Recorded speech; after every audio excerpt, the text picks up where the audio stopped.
Donc, parlons un petit peu de la dépression, de ce sentiment qui nous ronge de l'intérieur, de ce nœud dans le ventre, ce que Baudelaire appelait le spleen. C'est comme s'il y avait un fardeau qui nous pèse, on ne peut pas le toucher du doigt, on ne peut pas le quantifier, et pourtant il est là.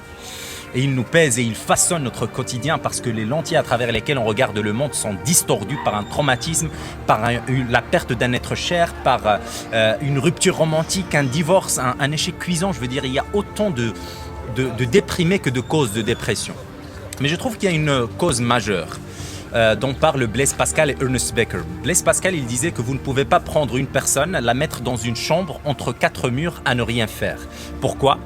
Parce que cette personne, au bout du compte, elle va penser à sa vie, elle va penser à sa mort. Et donc le meilleur moyen pour débarrasser la personne de cette insoutenable réalisation qu'un jour elle va mourir, c'est le divertissement, c'est de passer son temps à oublier que le temps passe.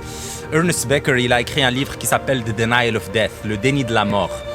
Et il disait comment se fait-il qu'avec nos cerveaux nous pouvons concevoir l'infini et pourtant nous sommes logés dans des corps qui dépendent d'une cadence respiratoire et d'un rythme cardiaque à la fois des dieux et des vers de terre. Et donc il disait en gros cette insoutenable réalisation de notre propre mortalité à la fois des êtres stellaires et des vers de terre. Donc c'est ce qui explique la névrose qui traverse et qui caractérise la condition humaine en plus de la frustration sexuelle dont parlait Freud. Et donc, les conséquences, elles peuvent être vraiment sérieuses. Il y en a qui sombrent dans la dépression, il y en a qui sombrent dans de l'addiction, il y en a même qui se donnent la mort. Je veux dire, les chiffres de l'ONU sont alarmants. 800 000 personnes qui se donnent la mort chaque année.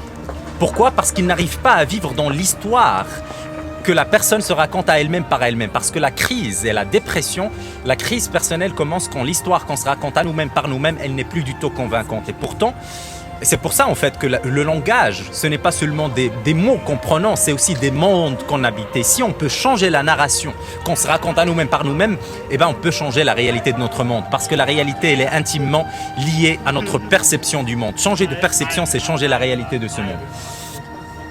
Et c'est là où on a besoin des gens comme Johann Hari, qui a fait un TED Talk que je recommande à tout le monde. Il s'appelle The Opposite of Addiction, it's not sobriety, it's connection. Le contraire de l'addiction, ce n'est pas la sobriété. Le contraire de l'addiction, c'est la connexion. Et il donnait l'exemple que je trouve vraiment très intéressant. Il disait que c'est bien beau pour prouver qu'un rat, il est plus addict au sucre qu'à la cocaïne. On le met dans une cage tout seul, individuellement, isolé de son groupe. Mettez le même rat dans un groupe de rats où il peut copuler, se connecter avec un groupe de rats. Il n'en aura rien à foutre ni du sucre ni de la cocaïne. Je pense que si les rats peuvent surpasser leur addiction grâce à la connexion, et ben je pense que les êtres humains peuvent le faire. Et juste dites aux personnes que vous aimez, que vous les aimez, qu'elles ne sont pas toutes seules, parce que c'est un geste très minime mais qui peut sauver des vies. Je pense.